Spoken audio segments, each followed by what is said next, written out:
From House Armed Services, he's Florida Congressman Michael Waltz. Congressman, we love having you on, especially with this story.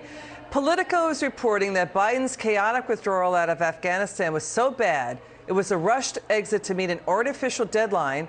It not only stranded hundreds, if not thousands of Americans, it also put Biden's State Department into a mental health crisis to the point where the Veterans Affairs, where the VA was trying to offer help with support on PTSD. What do you say?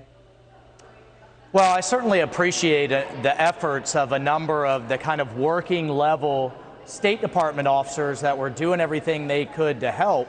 But on the other hand, you know, I hope they're directing their grief and in many cases their anger towards their leadership, towards the Secretary of State, Tony Blinken, and towards the President himself, who made this disastrous decision to leave Americans behind, leave our allies behind. They're still being hunted down as we speak, and let terrorists dictate the terms. And you know, while my heart goes out at the working level for state, where it really goes out to are these veterans groups, so many of which stood up and stood into the breach and the lack of leadership. Many of them quit their jobs, exhausted their savings. They're still going at it. They're having their own PTSD issues, old wounds that were torn open by this entire event. And then many of the Afghans and the Americans themselves, you know, at least at the State Department, they were sleeping in a safe place at night, even though they were working hard. These Afghans, these Americans that were left behind, didn't know if this would be their last night every single night. And again, Blinken, Biden, and others are lying about how many are left behind. There are so many that are still there, and these veterans groups by the thousands. When you start talking green card holders, by the thousands, including Americans and green card holders are still there. That's right. Okay, we hear you loud and clear. Thousands. Okay, we got that. So, you know, people go into government to do the right thing. They want to serve, right? And these veterans groups are heroes.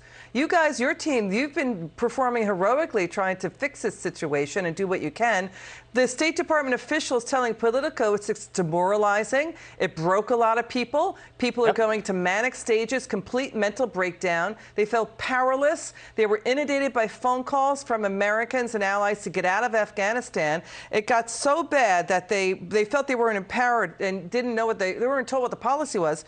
They were on phone calls. They could hear, you know, people, you know, desperately calling them, one father out of Afghanistan, and they could hear the Taliban banging on the door. It was so scary. They didn't know if the person on the other end of the line was going to get shot. They didn't know if the emails they were going to get from that person was the last one they were going to get from them.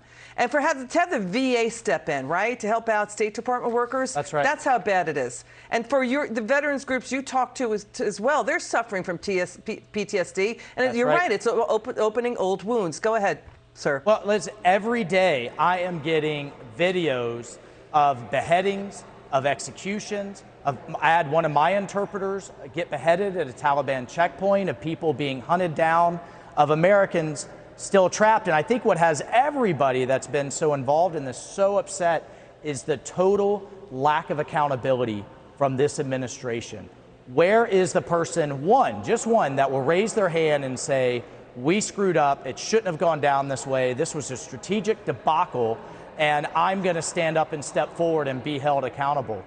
No one, not the generals in the Pentagon, not the Secretary of the State, and certainly not the president, who says the buck stops with me, but then proceeds to blame everybody else. And I think that's what has people not just so distraught and demoralized, but frankly mad.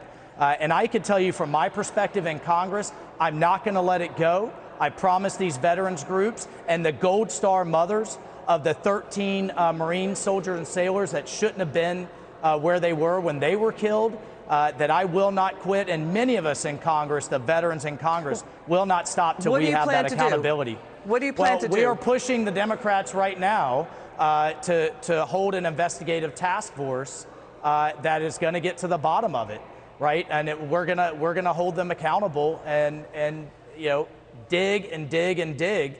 And if we have to wait until we're in the majority to get the appropriate answers and start issuing subpoenas, that's what we'll do. Congressman Michael Waltz, thank you so much for your service to our country and for your work on this effort. And to all those VA groups out there and people fighting to do the right thing, we support you and we applaud you. Thank you so much for your heroism. It's good to have you on. Still to